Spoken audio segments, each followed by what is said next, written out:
Hola amiguitos, espero que se encuentren muy bien. El día de hoy vamos a hablar de un tema muy importante que seguramente será de su interés. Es un tema que tiene que ver con la naturaleza y los seres vivos que habitan en ella. Así es, me refiero a las plantas y los animales.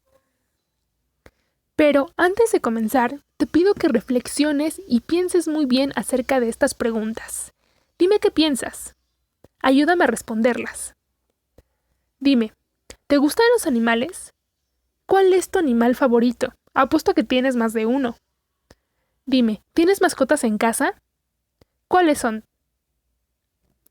¿Tus mascotas han tenido crías? ¿Alguna vez te has preguntado cómo es que tus mascotas pueden tener crías? Ahora hablemos de las plantas. Apuesto que a más de uno de ustedes le gustan las plantas. Pero dime, ¿tienes un jardín en casa? Seguramente sí. Ahora, imagina que tienes la oportunidad de cultivar una planta. ¿Qué tipo de planta cultivarías y por qué? Ahora que ya diste respuesta a estas preguntas, te pido que escuches la siguiente canción con mucha atención.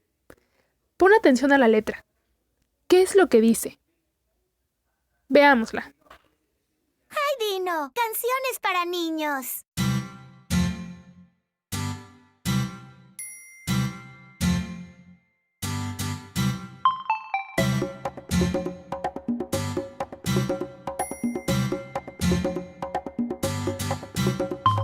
Fíjate en todo lo que te rodea, el cielo, el mar y también en la tierra.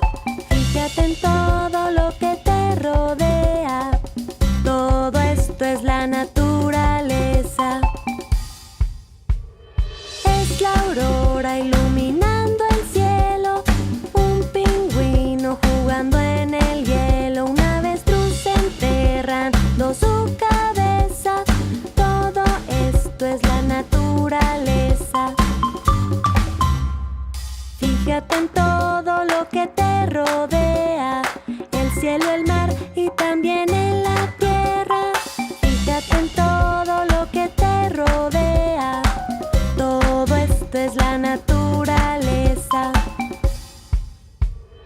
Es la abeja visitando flores, el arco iris con sus colores, son los bellos árboles de cereza.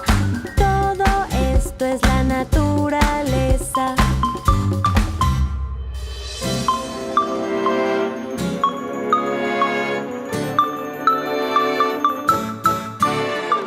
Es un koala tomando una siesta, una cascada que cae con mucha fuerza, un colibrí volando con delicadeza.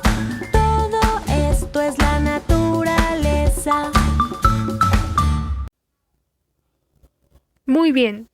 Ahora que ya has escuchado la canción Esto es la naturaleza, respondamos la siguiente pregunta.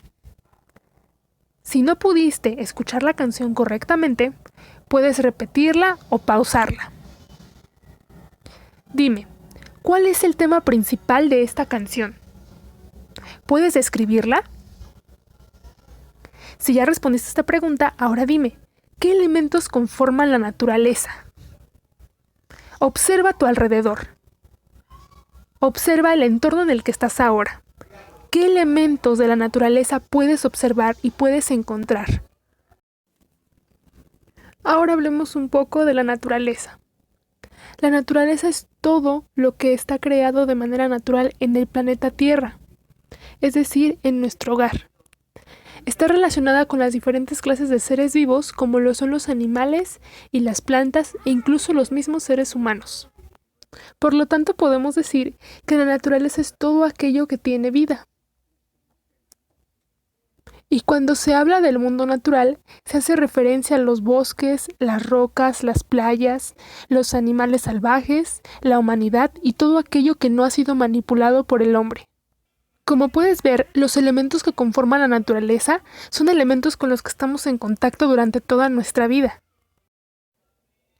La reproducción es el mecanismo biológico por el cual se perpetúan las especies, es decir, a través de la reproducción se conserva la vida en la Tierra.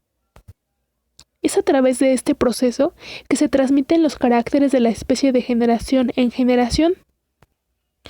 Un claro ejemplo de lo anterior somos nosotros mismos, la especie humana. Por ejemplo, la reproducción humana es sexual porque en ella van a intervenir dos individuos, un hombre y una mujer. Por lo tanto, a través de este proceso, los seres humanos y los seres vivos pueden tener descendientes parecidos a ellos.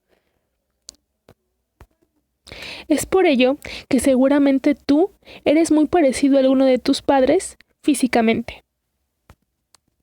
Muy bien, ahora conozcamos a los seres vivos. Los seres vivos son aquellos seres que, como su nombre lo indica, poseen vida.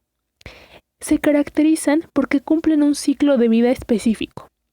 Nacen, se alimentan, crecen, se reproducen y mueren. Los seres vivos responden a cambios en el ambiente y son capaces de adaptarse a él.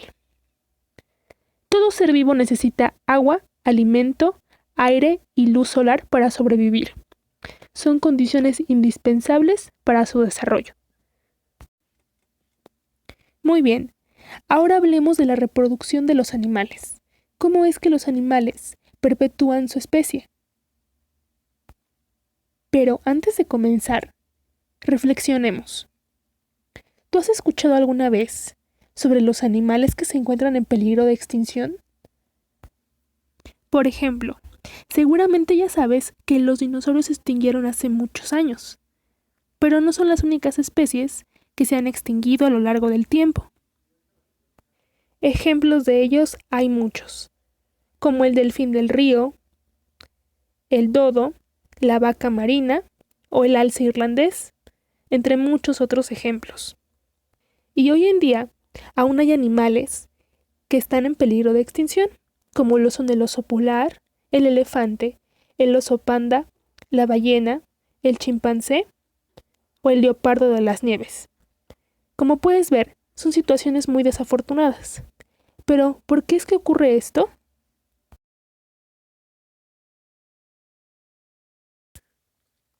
Una de las características del reino animal es su capacidad de reproducción. Al igual que el nacer, crecer y morir, la reproducción forma parte de su ciclo vital. Pero no todos los animales se reproducen de la misma forma. Esta dependerá de sus características y de su entorno. Existen dos tipos de reproducción, la reproducción sexual y asexual. La reproducción sexual en los animales se da cuando una hembra es fecundada por un macho y de este modo queda preñada. Los animales que practican la reproducción sexual se pueden diferenciar según sean animales vivíparos o animales ovíparos.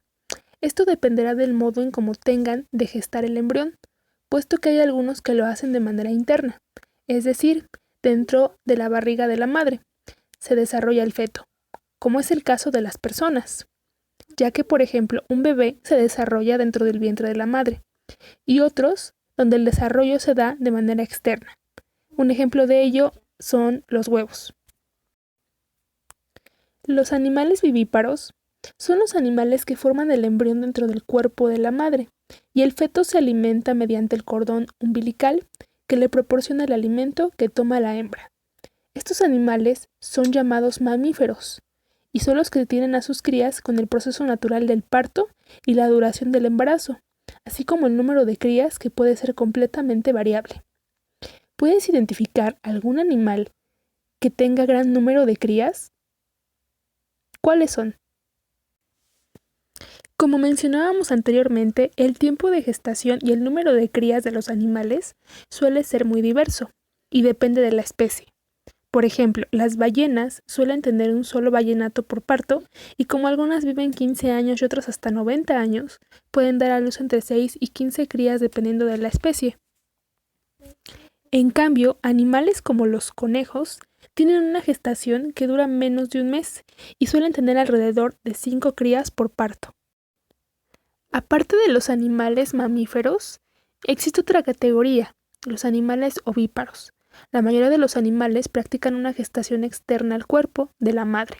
Las crías se desarrollan dentro de un huevo, que contiene el embrión y diferentes capas que protegen a la cría. Cuando los animales rompen la cáscara, es cuando podemos hablar del nacimiento de estos animales. En cuanto salen, puede ocurrir que sean suficientemente independientes como para que se vayan a vivir por su cuenta, sin ayuda de la madre. ¿Recuerdas que en un principio hablamos de la reproducción asexual? Bien, pues la reproducción asexual es aquella en la que no se necesitan a dos miembros de una misma especie, sino que un animal puede traer seres vivos en el mundo sin necesidad de ser fecundado por alguien externo. Es decir, en este caso no es necesaria la presencia de una hembra y un macho. La característica principal de este tipo de reproducción es que no se modifica la genética, porque no hay dos canales, sino tan solo uno. Uno de los ejemplos más representativos de la reproducción asexual es un fenómeno llamado fragmentación, donde a partir de un fragmento de un ser vivo se crea otro. Por ejemplo, el brazo de una estrella de mar puede producir la aparición de una nueva estrella de mar. Las plantas, a pesar de no tener una capacidad locomotora que les permita moverse, no dejan de ser impresionantes seres vivos. Por increíble que pueda parecer, las plantas también se reproducen de forma sexual y asexual. Sin embargo, la reproducción sexual en las plantas suele ser la más predominante y puede ser de dos tipos. En primer lugar tenemos a la autogamia. La autogamia es aquella forma de reproducción sexual en la que los gametos masculinos y femeninos son producidos por un solo individuo, siendo un tipo de reproducción que sucede en el mismo individuo. Su mayor ventaja frente a otras clases de reproducción es que se mantienen las características genéticas, permitiendo que la planta mantenga la adaptabilidad a un medio que tenían sus antecesores. Por otra parte, tenemos a la alogamia. Esta es una forma de reproducción sexual en la que sí se da una fecundación entre dos plantas distintas.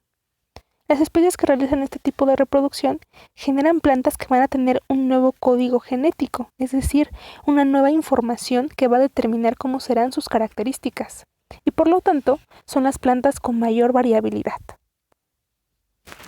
¿Alguna vez has tenido contacto con la semilla de alguna planta o de alguna fruta? Seguramente sí, y has podido verla y tocarla. Las semillas se producen por la maduración de un óvulo de un... Una semilla contiene un embrión del que se puede desarrollar una nueva planta bajo condiciones apropiadas. También contiene una fuente de alimento almacenado y está envuelta en una cubierta protectora. Si alguna vez has tenido contacto con alguna semilla y la has podido plantar, te habrás dado cuenta que si la pones bajo las condiciones necesarias, bajo cuidados como regarla todos los días o ponerla al sol, ésta comenzará a dar frutos. La reproducción por tallos o por esquejes es un tipo de reproducción asexual y consiste en separar de la planta madre una porción de tallo, raíz u hoja, que posteriormente se colocan determinadas condiciones favorables que inducen a la formación de raíces, obteniéndose una nueva planta, independientemente de que la mayoría de los casos es idéntica a la planta madre. Este método de reproducción por tallos es muy útil para las plantas que producen pocas semillas y para aquellas que son difíciles de cultivar a partir de semillas. Las plantas obtenidas a partir de los tallos conservan todas las características de su progenitor. Ahora que ya conoces un poco más acerca de la reproducción de las plantas y los animales, te invito a que reflexiones. ¿Alguna vez has cultivado alguna planta a través del método de semillas o tallos? Si es así, ¿qué clase de planta cultivaste? ¿Y por qué? Recuerda qué tipo de cuidados le diste a esa planta para que pudiera crecer de manera óptima.